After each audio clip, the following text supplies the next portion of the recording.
Blog Talk Radio.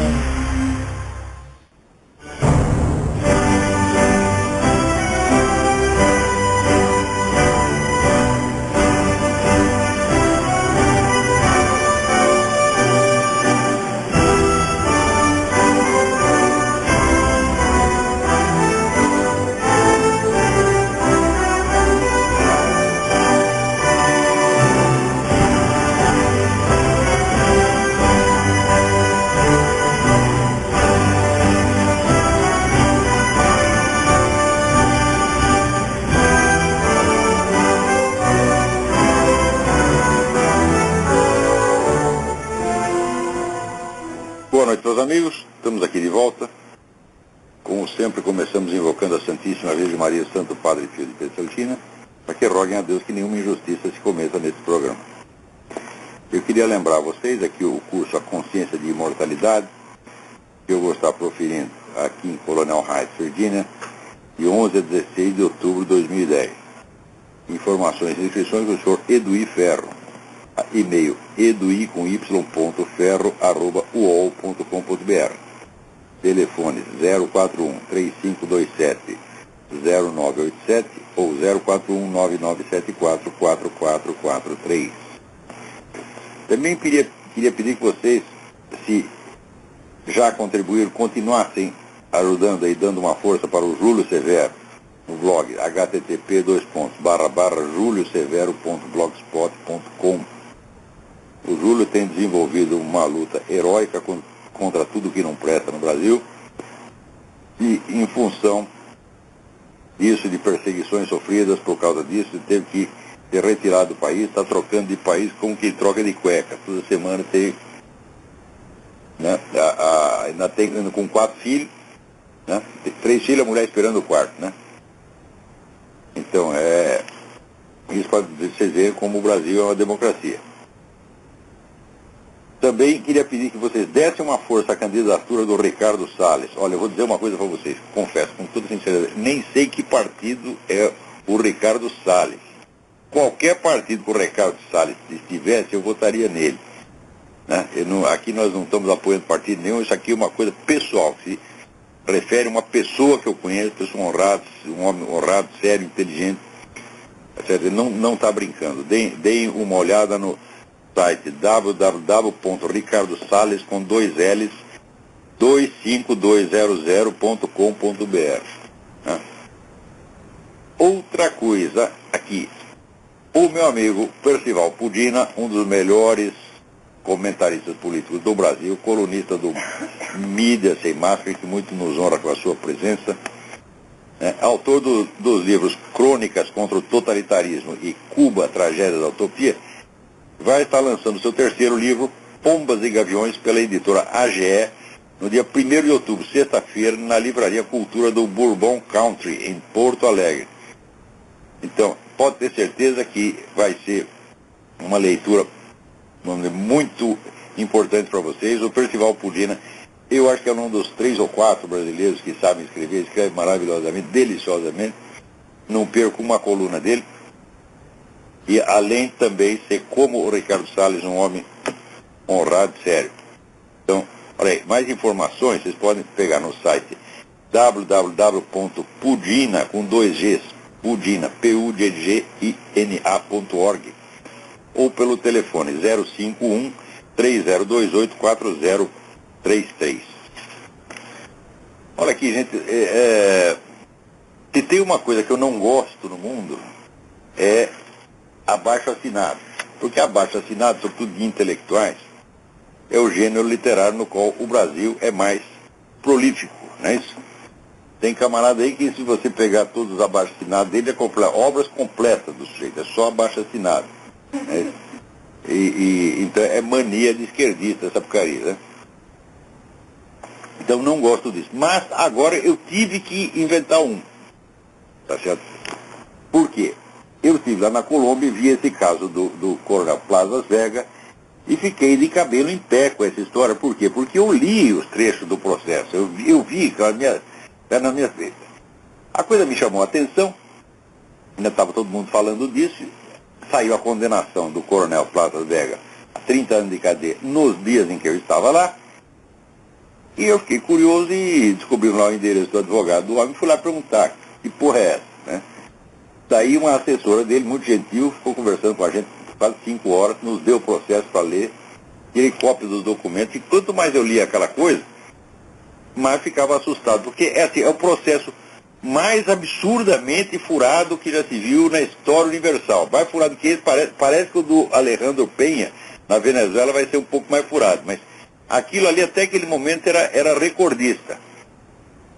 Porque é um negócio incrível. Eles alegavam que 11 pessoas tinham desaparecido do Palácio da Justiça após a invasão em 1975, quer dizer, o M19 invadiu o palácio, tocou fogo, e daí o exército foi chamado lá para retirar, os caras conseguiram retirar 240 pessoas, mas morreram outras 90 dentro do prédio. E daí alguém disse que 11 pessoas que estavam vivas no fim do combate desapareceram, teriam sido levadas pelo exército, sabe, lá para a escola de cavalaria e assassinadas. Então, a alegação é que tinha esses 11 desaparecidos. Bom, o fato é o seguinte, tem 11 cadáveres desaparecidos. Os cadáveres estão guardados na geladeira de uma universidade, lá em Bogotá. E a juíza que condenou o coronel não permite que se examine os cadáveres. Então, como é que você pode dizer que os cadáveres desapareceram? Se a própria juíza, essa filha de uma puta da juíza Maria Estela Rara, ela mesma assumiu com os cadáveres, porra. Quem está tornando o cadáver inacessível é ela. Então, os advogados de defesa estão pedindo há anos, né, acesso ao laudo do exame. Agora acontece o seguinte, acontece que 4 desses 11 já tem o laudo de exame e se confirma que eram 4 dos 11 supostos desaparecidos que estão perfeitamente aparecidos, né? E mais ainda, tem uma outra que o exército informou, olha, essa pessoa morreu muito tempo depois dos combates, está enterrada no cemitério tal, vocês vão lá e examinam. A juíza não deixa examinar. E assim por diante, quer dizer, era evidente, uma coisa de empulhação, quer dizer, um crime judicial fora do comum, né? E daí eu fui lá falar fui lá entrevistar a esposa do coronel. O coronel nessa altura já estava na cadeia, né? Ademais, veja, essa juíza filha da puta, ela tirou, o coronel estava numa prisão militar, mandou tirar da prisão militar e colocar na mesma prisão onde estavam os terroristas que ele prendeu. Quer dizer, praticamente uma condenação à morte. Então aquilo é um negócio tão escandaloso. Falei, bom, então isso aí, se é para fazer uma abaixo-assinado, tem que fazer um negócio que vá para o mundo inteiro, em várias línguas, e divulgar essa coisa o mais que possa. Tá certo? Então, fizemos aí esse abaixo-assinado que está no site http://www.freeplazasvega, Free, F-R-E-E, Plazas, P-L-A-Z-A-S, Vega, V-E-G-A, freeplazasvega.org. Não é .com, é .org. Deem uma olhada lá, leiam aquele negócio e, por favor, eu conto com o seu apoio. Assinem e divulguem o máximo que puderem. Eu raramente peço alguma coisa. Estou pedindo aos meus ouvintes que assinem esse abaixo-assinado e o divulguem ao máximo que puderem. Isso aí é muito importante pelo seguinte, não se trata apenas da condenação do inocente. Não é só que o coronel Plaza está inocente.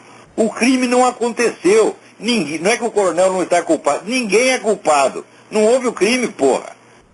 Essa juíza inventou a coisa. Agora, característica é o seguinte, ela assinou a sentença e fugiu para a Alemanha, né, alegando ameaça de morte que ela não provou. Não tem um indício, não tem uma gravação do telefone, não tem um recadinho mal criado, não tem nada, né? Fugiu para a Alemanha.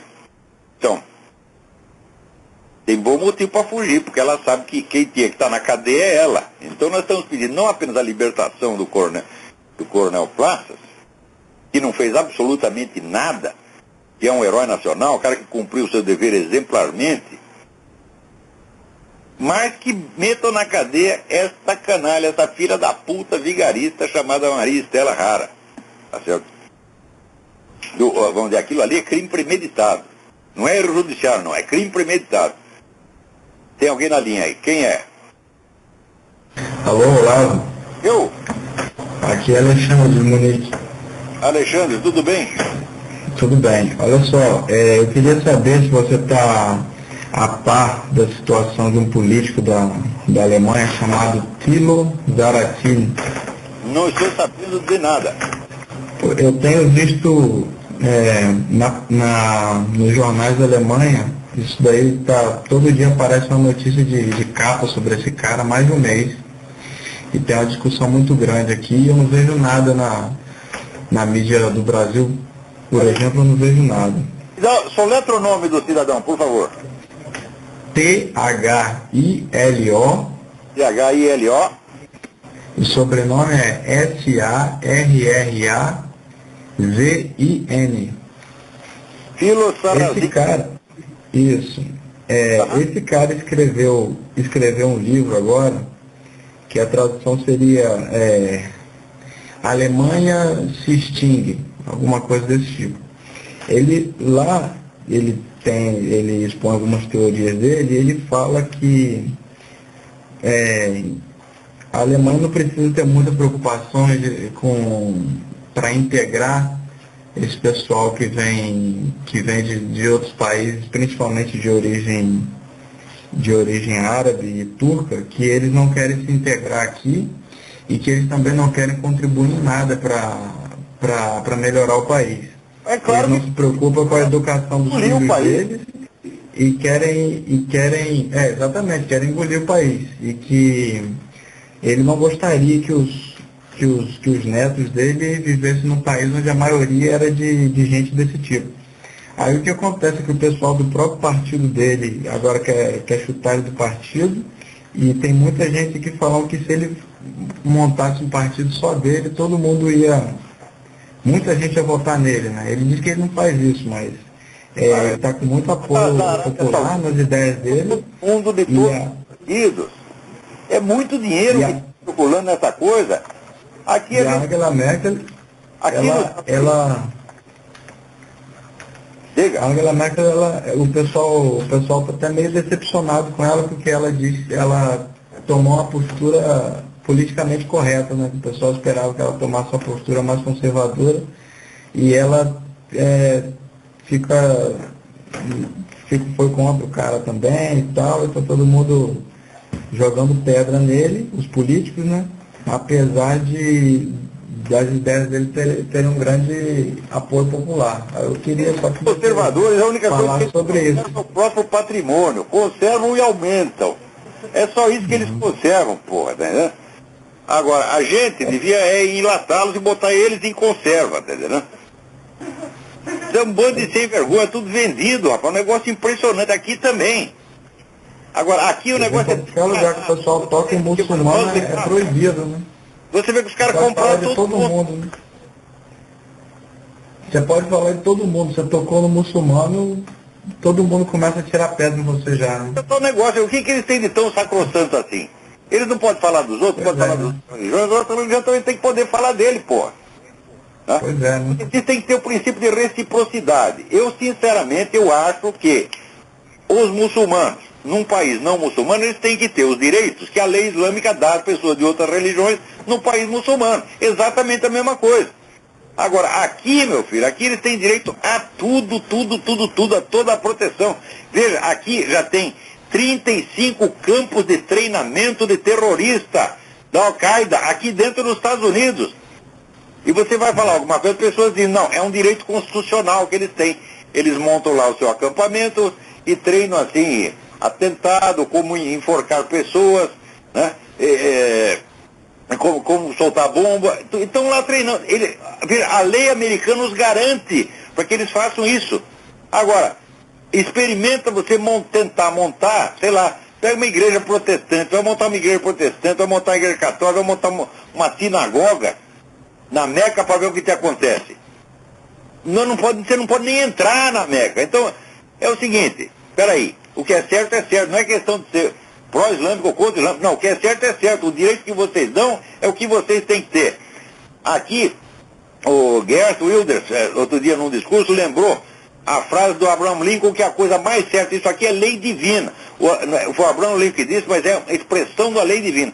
Aquele que nega a liberdade aos outros não tem direito à liberdade para ele próprio. É a coisa mais óbvia do mundo. Isso vai para o segundo mandamento, ama teu próximo como a ti mesmo. Né? Então, nós temos que tratar as pessoas como se elas fossem nós mesmos. Tá certo? Então, isso aí está muito errado. Vamos dizer, se você procurar direito, você vai ver o que eu estou falando pode ser defendido até com base no próprio Corão. Você tem que parar com essa frescura, com essa viadagem de achar que são especiais. Tem direito a tudo e os outros não têm direito a nada. Isso aí é uma síntese, é uma coisa ofensiva, não se pode aceitar, mas não é nem aceitar, não é que não se pode aceitar, não se pode nem discutir. Isso não se pode aceitar nem como hipótese. Quer dizer, virou uma classe especial. Então, os favorecidos da sorte, têm contrato de exclusividade com Deus. Tá certo? Eu gostaria que você falasse também sobre essa questão dos ciganos na França. E é só isso, eu vou desligar, vou continuar ouvindo o programa aqui. Cigano na França, não vou falar nada porque estou por fora. Eu sei, tenho uma vaga ideia, mas não tenho informação. Se você tiver, me manda que a gente comenta aqui. Agora, aqui, o Eugênio Valença me escreve uma carta. Era com as duas perguntas. Primeiro, por qual motivo o senhor acha que o indivíduo militante da causa esquerdista age todo dia e o dia todo em prol da causa, como se estivesse sendo açoitado pelo chicote leninista? Acho impressionante tal característica. Olha aqui, essa pergunta é fundamental. Porque as pessoas normais, vamos dizer, elas cuidam dos seus interesses particulares e pensam em política de vez em quando. Por que esse pessoal esquerdista só pensa em política 24 horas por dia? Olha, eu me lembro que eu conheci gente no tempo que estava lá metido com essas coisas, no partidão, esse negócio, cara que só pensava nisso o tempo todo. Não tinha interesse nem em mulher. Ó, digo, um desses era o Zé Dirceu. A gente morava ali na casa do estudante, né? Chegava o fim de semana, a gente ia ali para as gafieiras, pegava as menininhas. O Zé Dirceu não ia ficar tratando de interesses do partido. Ele e o Rui Falcão. Os dois eram assim. Só pensavam em Revolução Comunista 24 horas por dia. Né? Mas que coisa. Vamos dizer, a posição deles no partido tinha encoberto e comido a pessoa real deles. Não tinha mais pessoa real. Só tinha o militante. Então, é claro que isto é um quadro esquizofrênico, um quadro psicótico. É importante, porque a pessoa assume outra personalidade, ela se transfigura, ela se identifica com aquilo, tá, ao ponto de que ela não tem mais interesses pessoais, por assim dizer. Inclusive esse pessoal, quando rouba, quando mete a mão no dinheiro público, que é a coisa que eles mais fazem, eles fazem com a consciência limpa, porque eles não estão roubando só para eles, estão roubando para os outros do partido. Então o negócio, vamos dizer, a consciência deles não dói. Desde que o partido leve a cota dele, ele pode roubar quanto queira. Tá certo? Então, isso quer dizer que essa militância esquerdista não é uma posição política que a pessoa assumiu. Não é só isso. É uma segunda personalidade. Então, é claro que é um quadro psicótico. E, evidentemente, o psicótico ele tem aquela intensidade emocional, aquela violência mental que as outras pessoas não conseguem ter. Eles conseguem falar disso 24 horas por dia, só pensam nisso. Tá? Não tem, vamos dizer, uma variedade de repertório. Se você olhar, por exemplo, você lê livros marxistas, os caras só estão preocupados o tempo todo com uma coisa, a conquista do poder. Eles só pensam nisso. Eles podem estar falando do que quiserem, qualquer assunto. O fundo é sempre esse. Nós precisamos alcançar o poder. Então, todo livro marxista é escrito por um sujeito que quer tomar o poder para outro que quer tomar o poder junto com ele.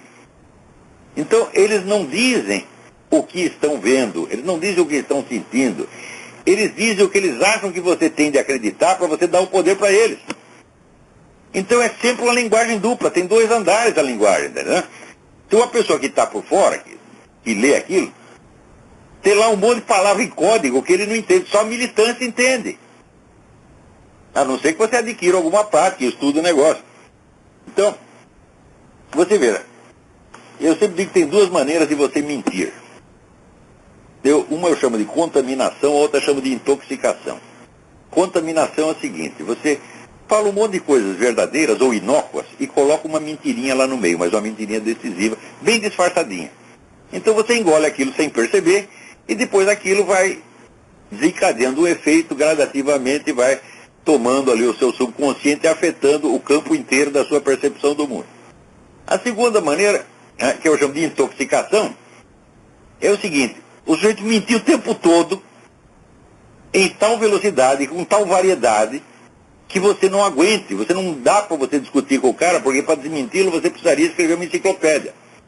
Então, por exemplo, agora lendo esse último livro do Antônio Negri, que é uma entrevista que ele deu para um outro fulano, você olha a cara dos dois, tem a fotografia dos dois na contracapa, e você olha assim, eu compraria um velocípede usado de um desses caras, fala, mas de jeito nenhum, o velocípede não vai funcionar, vai vir com o pneu furado, você olha a cara deles e fala, pelo amor de Deus, né? Então,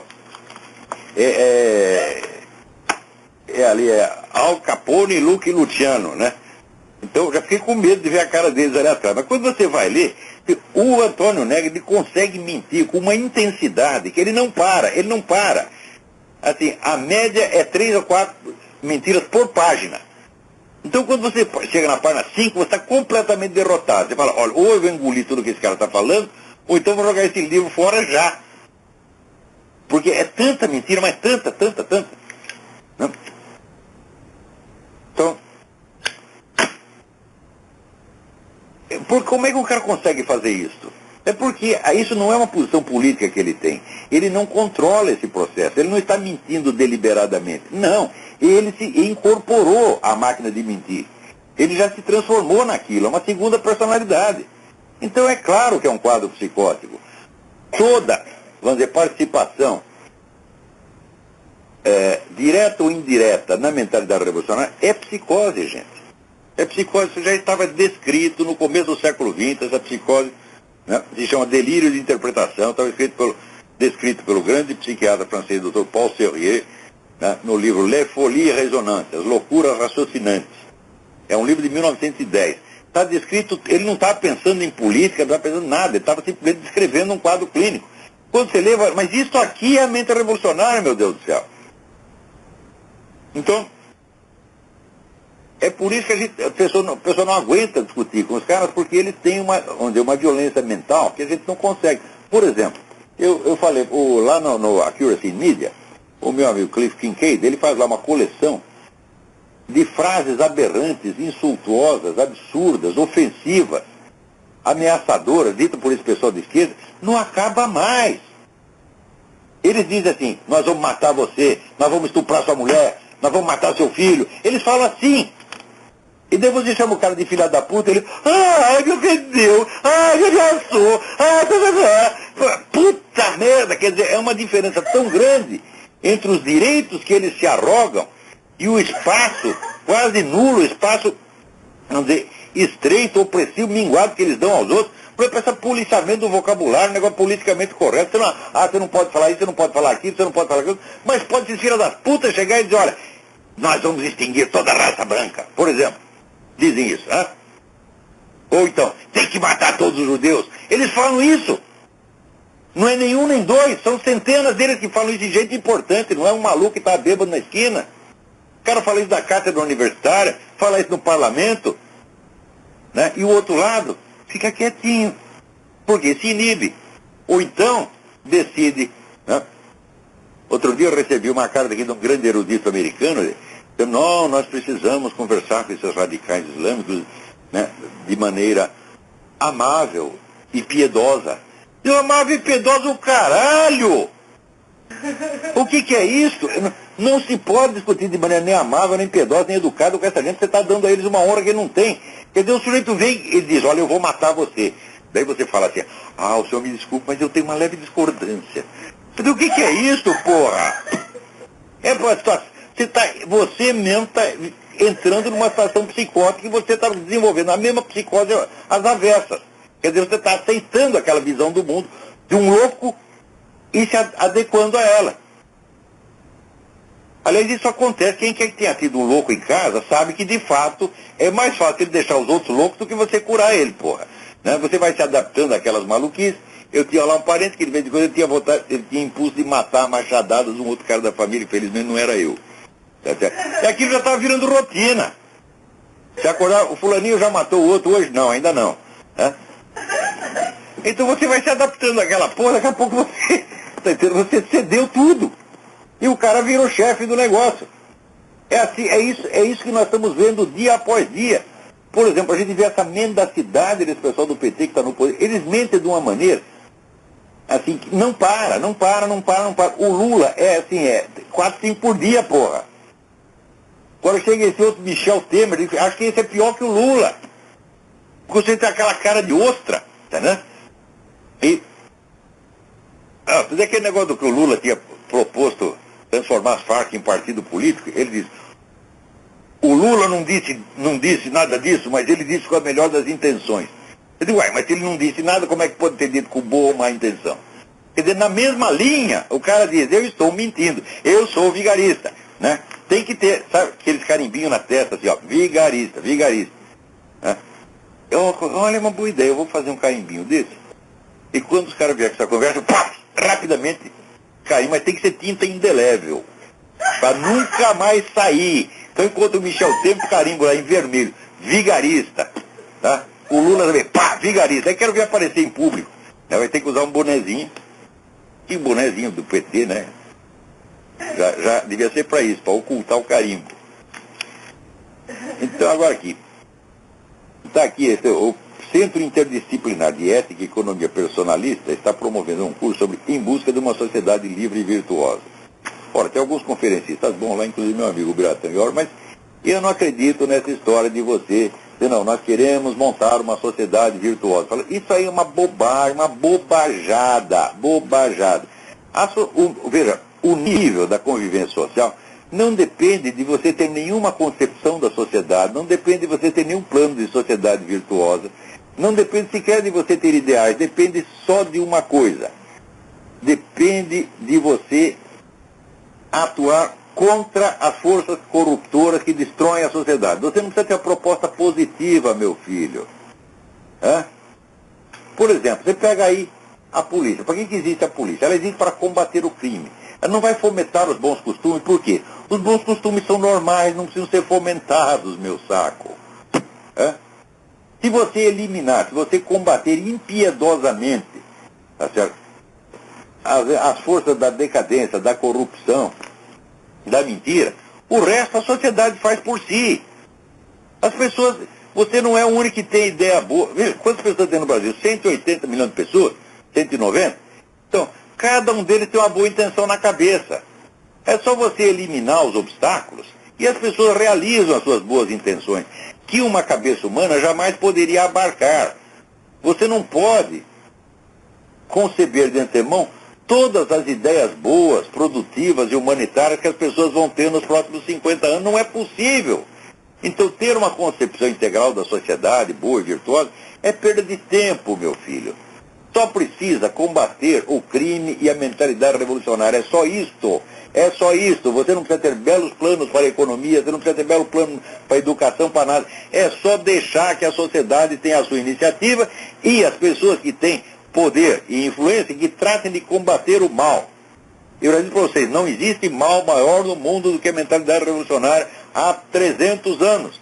É isso que nós temos que combater. Se a pessoa dizer, o que nós devemos fazer para melhorar a economia brasileira? Não sei. O que devemos fazer para melhorar a educação no Brasil? Não sei. O que devemos fazer para a saúde pública? Não sei. O que devemos fazer para o Brasil? Devemos tirar do cenário os seus inimigos.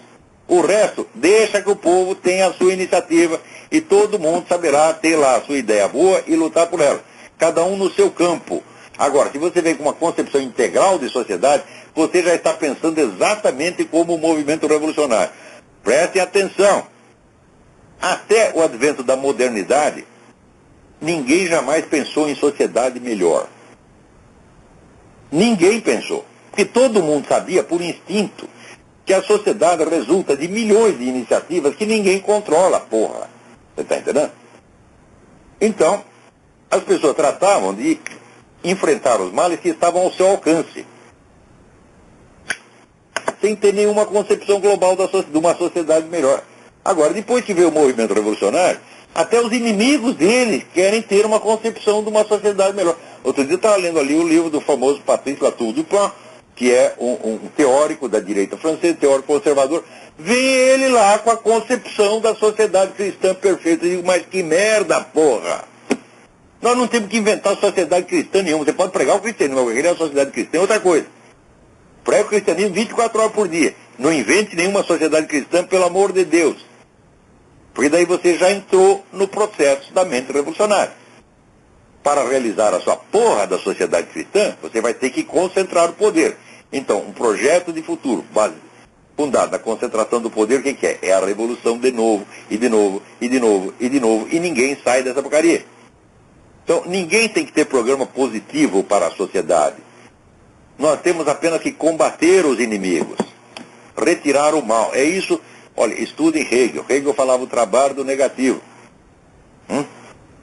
Se você insistentemente, tá certo, destrói determinada corrente, você está fomentando automaticamente as correntes que têm propostas diferentes. É a coisa mais óbvia. Correntes cujo florescimento você não pode prever e não pode controlar. O bem é, por sua própria natureza, expansivo e criativo. Tá? Entendam isso, pelo amor de Deus. O bem não precisa ser planejado, meu Deus do céu. Tá? Não precisa ter a gerência geral do bem. Você está entendendo? O bem está em todo o coração humano. Tem amor a Deus, tem amor à família, tem amor ao próximo. As pessoas vivem tendo ideias maravilhosas. Você vê, no Brasil, nos anos 80, 50% da economia nacional era o que? Era economia informal. Era firma que não tinha registro, né? Era o sujeito que... a mulher que fazia bolo para vender para as vizinhas. Era o sujeito que tinha uma oficininha informal, e isso aí estava sustentando o Brasil, era metade da economia brasileira. Daí veio o governo, começa a querer controlar tudo. E para que controlar se já está funcionando, meu Deus do céu? Ah, mas tem que pagar imposto. Tem que pagar imposto para quê? Para alimentar o governo que vai paralisar tudo? Né? É exatamente isso que está acontecendo. Agora, felizmente o brasileiro inventa novas e novas maneiras de burlar a fiscalização e continuar trabalhando honestamente. Porque, olha, você pagar imposto para esse governo é um crime. Né? Você está ajudando o Foro de São Paulo, você está ajudando as Farc, você está ajudando a bandidagem, você está ajudando o mensalão, você está ajudando os assassinos do prefeito de Santo André e Campinas. É para isso que você paga imposto. O imposto chama-se imposto porque ele é imposto. A gente tem que pagar de má vontade, tá entendendo? E lutar para que acabar com essa merda, tá entendendo? A existência do imposto de renda, vou dizer, para que das principais alegações do revolucionário na França, em 1789, foi que o governo queria impor imposto de renda.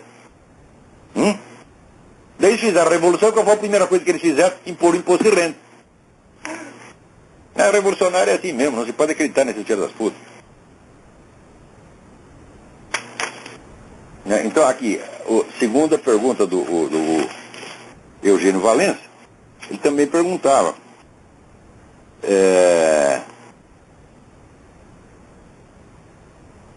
e o que se... Não, deixa eu falar. Vamos passar para outra assunto. Então, aqui saiu e está circulando pela internet um artigo excelente do advogado Jaime Chaparro, que é o advogado do Coronel Platas Vega. Ele está no site Raios. Agora não sei. Mas deve estar, se procurarem no site do filho do Coronel Platas Vega, que se chama Palácio da... Não, você põe o processo do Palácio de Justiça, e vocês vão achar Jaime Chaparro, Jaime com I, J-A-I-M-E, Chaparro, C-H-A-P-A-R-R-O. Vocês vão achar esse artigo, né? Onde ele diz que a investigação que foi feita aí pelos juízes, pela juíza Maria Estela e outros, não se encaminhou a descobrir a verdade dos fatos, mas criaram um bode expiatório, condenar o Estado ante a Corte Interamericana e obter indenização milionária. Mas é claro, né? Outra coisa, ele disse que os delitos que os caras cometeram na invasão do Palácio, o pessoal do M-19, que eles atearam fogo, mataram 90 pessoas lá dentro, né, e tentaram desmantelar o sistema judiciário. Eles tomaram conta do Palácio da Justiça e se autonomearam juízes. Né. Ele pergunta se isso não se enquadra no caso dos delitos de lesa humanidade, para os quais não existe anistia. Né. É claro que se enquadra. Né. E daí tem outra coisa, além de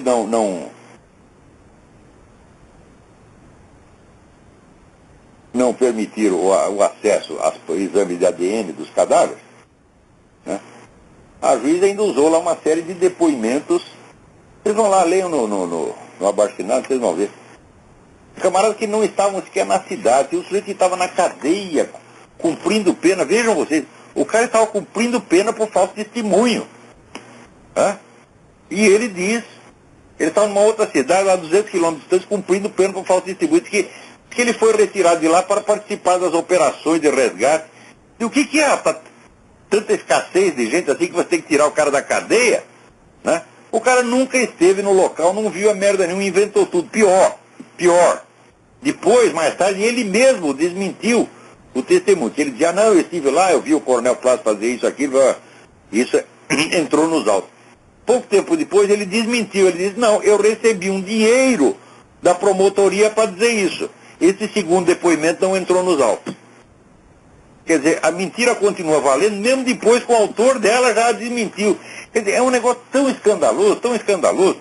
Quer dizer, como você vai... Peraí, tem alguém na linha. Alô, quem é? Oi, professor, é Alex, tudo bem? Alex, tudo bem? Opa, olá, eu estava ouvindo você falar dos problemas aí dos muçulmanos e me chamou a atenção para uma matéria que eu estava ouvindo no programa do Dr. Scott Johnson há 2 semanas atrás. Eu achei muito interessante e queria ligar para o senhor para comentar a respeito disso. Ele estava falando que lá em Sevilha havia um projeto de construir uma mesquita lá numa parte bem popular de Sevilha. E eles estavam tentando comprar, os espanhóis tentando comprar a propriedade lá, que eles não queriam construir essa mesquita, que já tinha muita, né? A ocupação está muito grande. E os caras não queriam negociar, falaram, vamos construir, fim de papo. Aí o que eles fizeram? Eles foram lá no terreno, enterraram um porco, tem até a foto no site dos caras, jogaram a cabeça de porco para ficar bem visível, assim, publicamente, e espalharam nos jornais que eles haviam dessecrado o lugar, né? Que haviam enterrado um porco. E para os muçulmanos, os caras um animal... fazer mesquita naquele lugar? Desistiram. Eles saíram na semana seguinte. Eles abandonaram, não quiseram nem o dinheiro que eles gastaram na propriedade.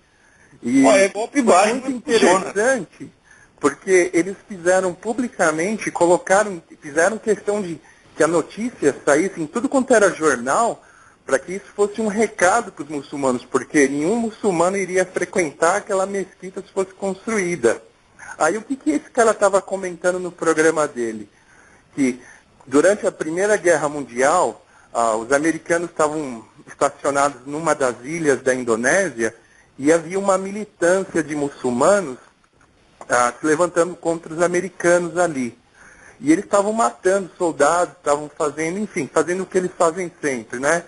Aí o que aconteceu? Esse capitão americano, que eu agora não me recordo o nome, ele capturou alguns prisioneiros e ia executar os caras, né? Porque eles haviam atacado o acampamento ali dos americanos.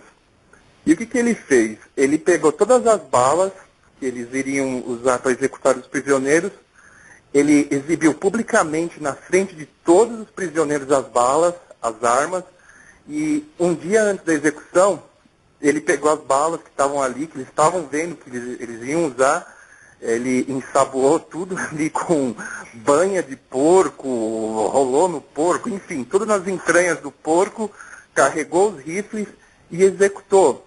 Só que ele deixou 3 prisioneiros vivos para ir embora e espalhar notícia. Eles chegaram assim, olha, não mexe com os americanos, porque se a gente for pego, a gente vai ser executado com bala que foi suja, com gordura de porco. E aí o que aconteceu? Essa história, é só para concluir, Olavo, essa história serviu para que o IDF lá em Israel usasse o mesmo exemplo. Desde 2002, eles estavam espalhando gordura de porco em tudo quanto era ônibus que circulava ali em Israel. O que aconteceu? Nenhum muçulmano fez mais nenhum ataque suicida nos ônibus. Porque o maior medo deles era o quê? Eles se matarem ali como mártires e terem o corpo deles sujo com um pedaço de porco. Ou seja, foram exemplos pequenos. E eram uns oficiais ingleses lá na Índia e tinha um movimento de protesto. Então, milhares de pessoas sentaram na linha do trem para não deixar transportar não sei o quê. Então, daí o coronel mandou pegar baldes de mijo e jogou em cima dos caras, porque daí eles tinham que ir imediatamente para casa para fazer as abluções rituais. Saiu todo mundo da linha do trem. Tudo isso é claro que é golpe baixo, mas em caso extremo, né, as pessoas apelam a isso. Agora, eu acho que aqui nessa pesquisa aqui não vai ser preciso chegar a isso. Eu acho que as pessoas têm que protestar pelo seguinte: no 11 de setembro foi destruída uma igreja cristã ortodoxa. E o governo não está dando um tostão para reconstruir a igreja, mas está dando muito para construir a mesquita, chefiada por um cara que não é moderado islâmico. Ele é dos radicais, ele é adepto do Al-Qaeda, ele contribui para os caras. Quer dizer, é evidente que esse projeto é uma provocação. Tá certo? E não é só uma provocação, é ocupação de espaço, é uma operação militar, operação de guerra psicológica. Então é uma coisa absolutamente inaceitável. Então, professor, o mesmo exemplo... Eu acho que o pessoal vai conseguir bater essa no Texas, aqui é muito grande. Os caras queriam construir uma mesquita lá no... Meu Deus do céu. Aqui já tem uma mesquita na esquina, aqui a gente vê toda hora. Igreja que foi comprada e transformada em mesquita. Você pega lá aquela igreja construída bem naquele estilo protestante inglês, quando você vai ver tem lá uma inscrição em árabe, que é mesquita. Né?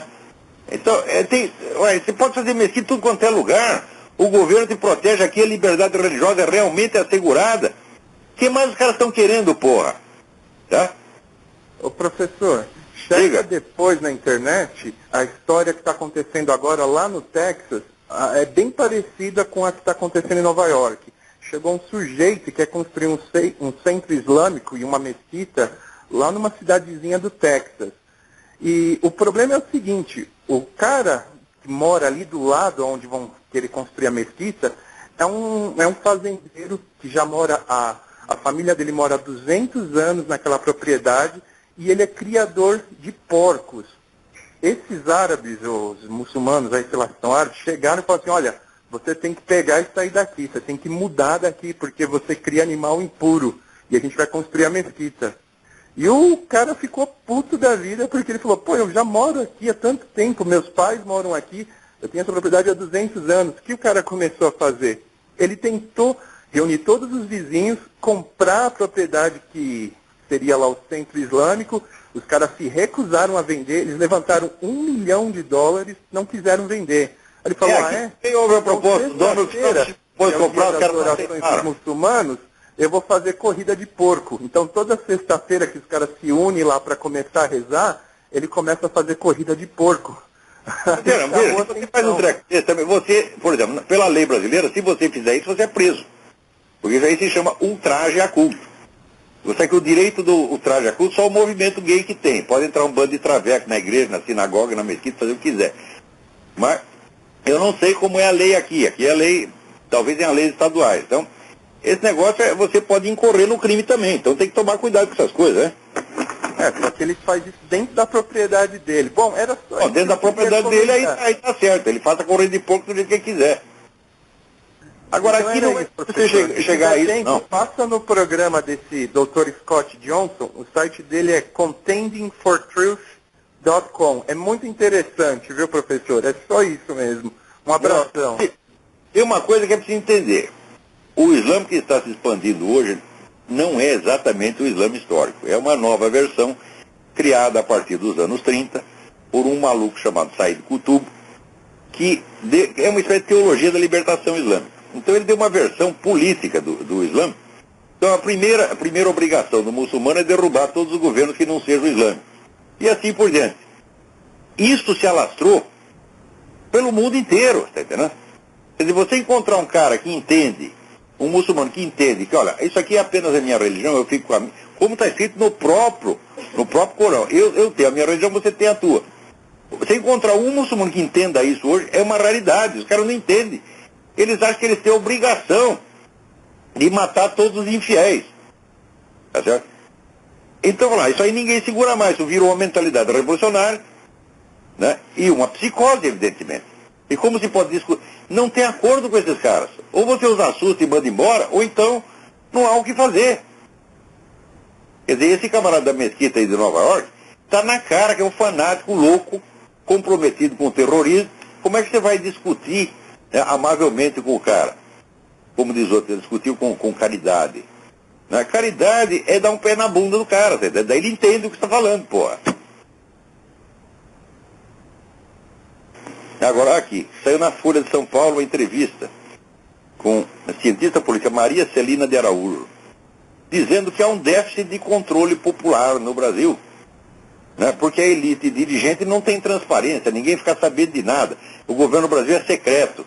Eu digo, uai, você tem toda a razão, só que é o seguinte, a mídia faz parte desse aparato de ocultação do governo. Né?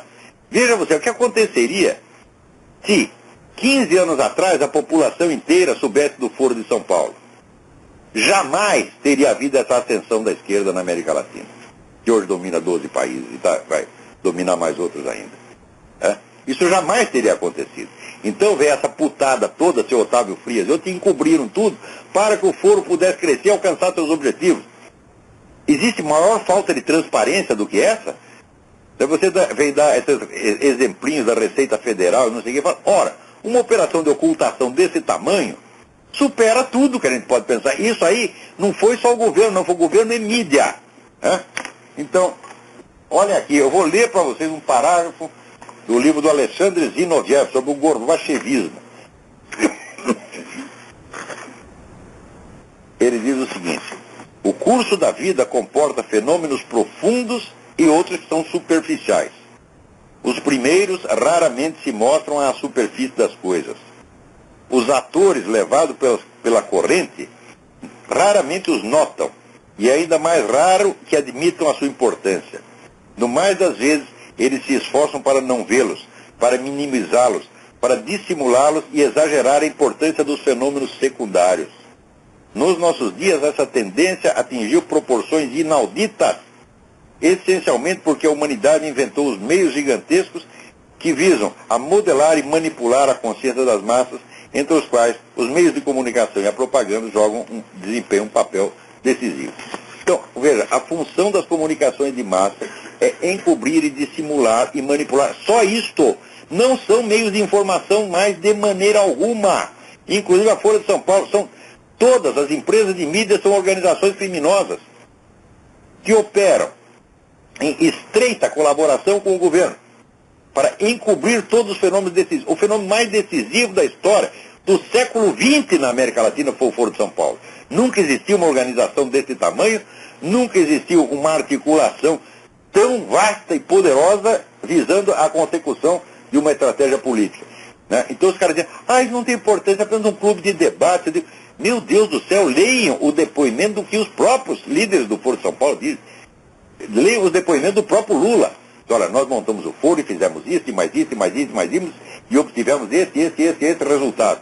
Então, essa é a corrente profunda e decisiva da história na América Latina, e esses putos, esses Otávios Frias, esses filhinhos de papai todos, que estão lá ganhando rios de dinheiro para enganar vocês, que incumbiram de encobrir isso aí e ficar falando de debatezinhos secundários, sobre assuntinhos, né, para o pessoal ficar tudo olhando para o que não interessa e não perceber o que interessa. Então, olha, eu não tenho nenhum respeito por essa gente de mídia no Brasil. Se amanhã ou depois o governo do PT, porque ele faz a coisa ambígua, por um lado, eles entram dentro dos meios de comunicação e os dominam, tá certo? E por fora ficam se queixando de que os meios de comunicação os combatem e querendo, então, controle governamental da mídia. Vão pelos dois lados, como sempre. Se amanhã ou depois tomarem todos os meios de comunicação dos mesquitas, dos marinhos, então eu não vou chorar uma lágrima por esses caras. Porque eles criaram essa situação. Merecem tudo. E merecem tudo o que há, todo o mal que lhes aconteça, eles merecem. Agora fica aí, nhenhenhê, chorando, falta de controle, não tem transparência. Que transparência você tem? Otávio Frias, filho. Né? Que transparência tem você, que ocultou o fato político mais decisivo da história latino-americana, que se ocultou por 16 anos propositadamente, porque você é um puxa-saco de petista. Não é que te compraram, você não precisa do dinheiro. Você faz isso porque você é um puxa-saco. E os Marinho, aí João Roberto Marinho, você fez a mesma coisa. Então você vetou o assunto Foro de São Paulo, agora que já não tem mais como esconder, então bota aquele merda do Merval Pereira para escrever como se ele tivesse descoberto a coisa que eu já escrevi 15 anos atrás. É uma vergonha isso aí. Olha, semana passada eu disse aqui que o homeschooling tinha sido liberado no Brasil. Mas o Júlio Severo me manda aqui uma mensagem que ele recebeu de um juiz, que eu não posso dizer o nome, dizendo que ainda não é assim. Porque se permitiu somente que pessoas que não tenham concluído o ensino fundamental venham fazer o exame do Enem. A entrada no curso superior ou uma escola de ensino médio continua exigindo o curso regular. Mas espera aí. Então, quer dizer, não foi instituído o homeschooling, mas essa lei dá base para isso. Você tem que entrar com mandado de segurança. O Enem é apenas um exame que é levado em conta para a obtenção de vagas nas faculdades e universidades e não dispensa a documentação para a matrícula. Peraí, mas se o sujeito passou no exame, ele tem o direito, tem que... Aí que, veja, não está liberado totalmente o homeschooling, mas abriu a brecha, criou-se um direito. Então, se você passou no exame do Enem, entre com mandado de segurança. Ó.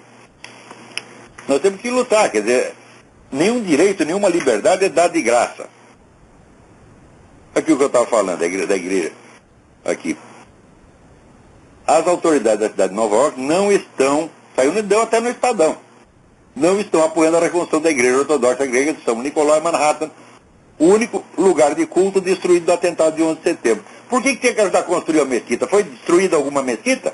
Não, foi destruída a igreja ortodoxa, tem que ajudar a construir a igreja ortodoxa. Agora, aquele prefeito do Nova York, tal do Bloomberg, puta vida, pode ir seguindo o Bloomberg um pedaço de merda, você precisa estudar 5 anos na Alemanha. Entendeu? É uma pesquisa científica das mais difíceis. Eu não tenho capacidade. Né? Agora, aqui alguém me manda um negócio do YouTube sobre aquele promotor Gilberto Tum, né? Que descobriu no fim das contas que o MST é uma organização armada, uma organização guerrilheira, tá certo? Não tem nada a ver com agricultura, nada. E ele empreendeu lá uma série de investigações, ele sofreu pressão, tudo quanto é lado, começando da associação dos promotores, né? Pressionaram o cara, no fim ele sofreu um atentado. Agora preste atenção ao que acaba de acontecer. A promotora do caso, do assassinato do prefeito Celso Daniel, também sofreu um atentado. De alguém com um carro e pum, batia várias vezes no carro dela para jogar fora da pista. O carro dela capotou 3 vezes, ela está lá no hospital. Tudo é coincidência, evidente. O que fizeram com o promotor Gilberto foi a mesma coisa. Né? Então, tudo acontece, assim, não tem autor. Quem matou o Celso Daniel? Foi um acaso. Quem matou o prefeito de Campinas? Como é que chama? Toninho do PT, né? Toninho do PT. Quem matou o Toninho do PT? Foi o capeta, tá vendo? Então, nada tem autor nessa merda. Agora, esse atentado também não tem autor. Agora, presta atenção, nós estamos em plena ilegalidade, nós estamos num governo de banditismo organizado, tá certo? Os esquemas de corrupção, cada vez que se descobre um maior que o outro, agora descobriram outro, pior que o mensalão, envolvendo essa vagabunda dessa Dilma Rousseff, tá certo? É uma coisa atrás da outra. Eles não param de roubar, não param de matar, não param de colaborar com a tomada do território brasileiro pelas Farc. E, agora, note bem, não existe Forças Armadas, a missão das Forças Armadas não é manter a Constituição. O que é isso, porra? Tá lá todo mundo batendo continência e dizendo amém. E agora ainda foram expulsos os edifícios oficiais lá, dá a volta pra caserna. Daí o general com todos 5 estrelas, cheio de medalhas. Sim, senhor, sim, senhor, sim, senhor. Que pouca vergonha, meu Deus do céu. Não vou nem perguntar onde vai terminar isso, porque isso vai terminar no fundo da privada, porra. Quem é que não sabe? Quer dizer, é a desonra total. É o total aviltamento mais profundo. Né? Agora, é incrível esse negócio. Veja, descobrem esse escândalo aí que a pessoa está chamando a mãe de todos os escândalos. E o que acontece? Impugna a candidatura da Dilma, que é o que tinha que fazer imediatamente. Ah, não. Só estão pedindo para tirar a tal da ministra Helenice. Devia ser, olha, eu acho que é Helenice, mas o escrivão do cartório era japonês. Então, falou, como é que chama a menina? Helenice, ele, Helenice. Né? Então, como tantos nomes, eu conheci um sujeito aqui, um grande empresário, aqui, um argentino que morava aqui, ele disse o seguinte, eu gosto de ler jornal brasileiro para rir do nome das pessoas. Eu já escrevi um artigo sobre isso. Esses nomes esquisitos que dão para as pessoas no Brasil é um aviltamento. Tá? Eu acho que tem coisa que não se devia, né, não devia permitir. A pessoa não pode chamar Helenice. Devia ter lá uma lista dos nomes, ó, e os nomes da língua portuguesa são esses aqui. Né? Não tem nada. Tem um sujeito chamado Ozinguito, outro chamado Osto. O-C-H-T-O com acento no primeiro O. Osto. Né? Jorge Osto. Como é que o cartório aceita uma coisa? Tem que fechar o cartório que faz uma coisa dessa. Então aqui, dona Helenice, mas tirar a dona Helenice não adianta nada. Tem que tirar essa mulher da Dilma. Quer dizer, depois do episódio, né, dessa investigação indevida que fizeram lá contra a filha do Zé Serra, ainda aparece mais esta, né, envolvendo aí, ó,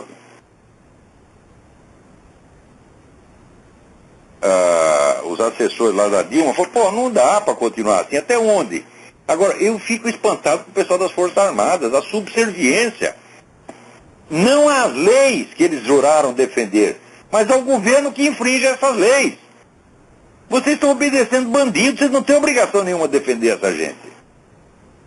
Não. Olha aqui, eu estava falando do Otávio Frias. Há 20 anos, gente, eu mando e-mails para o Otávio Frias, alertando contra a matança de cristãos no mundo. Tá? Juntei uma vez um dossiê de 400 páginas, até botei online e alertei, ó. Quando tive um encontro com ele em São Paulo, falei da mesma coisa. Depois de 20 anos, o cara deu aqui uma notícia aqui.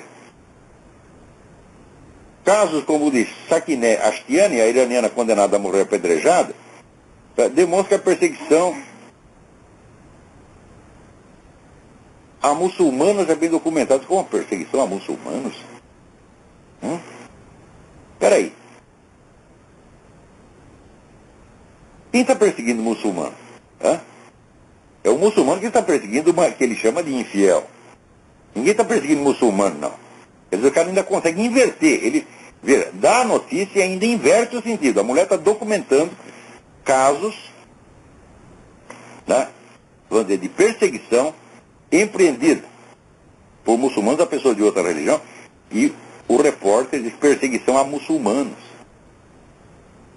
Quer dizer, você com 20 anos de atraso resolve falar de um assunto que você quer esconder. Sabe por quê? Porque você odeia a Igreja Católica, você odeia o cristianismo. Tá? E quando mata o cristão, você não liga, não. Você não liga, não. Para não dizer que você gosta, dizer que pelo menos você não liga. Agora, quando está a documentação clara, vamos dizer, da perseguição empreendida por muçulmanos, quando pessoas de outra religião, você diz que é perseguição a muçulmanos, para porra, puta merda. Como é que se pode discutir respeitosamente uma coisa dessa? Me digam, me expliquem como é que faz. Se fosse uma ou duas vezes que acontecesse 3 vezes por ano, né? Tudo bem, a gente tolera, mas é todo dia, todo dia. Aqui. Saiu aí no site da Escola Sem Partido. É um ensino à distância, vem sendo usado pelo PT para difundir os conceitos de Marx, promovendo uma verdadeira lavagem cerebral nos nossos jovens até crianças, como é o caso do sistema Koch de ensino. Então veja aqui o que eles colocam aqui, algumas apostilas que estão sendo passadas pela molecada.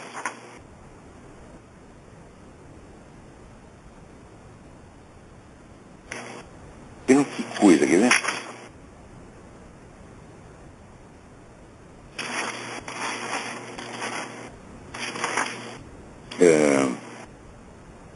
Um exemplo típico é o tema da inflação. O principal argumento de oposição de que o governo anterior de Fernando Henrique Cardoso foi o responsável por debelar o grande mal do país, a inflação, acabou caindo por terra, diante da constatação de que todos os países latino-americanos, sem exceção, na mesma época do Brasil, a debelaram. A debelaram porque adotaram políticas similares, meu Deus do céu, a mesma que o Fernando Henrique adotou. A inflação se revelou com efeito um grande mal orientado décadas a fio desde Washington. O que é isto? Quer dizer, os Estados Unidos estavam provocando a inflação brasileira quando aqui não paravam de reclamar dela e dizer, não, nós só daremos a ajuda econômica ao Brasil se controlar essa merda da inflação. Já não pode investir aí que a gente perde dinheiro. O que é isso? Quer dizer, e vai ensinar isso para molecada.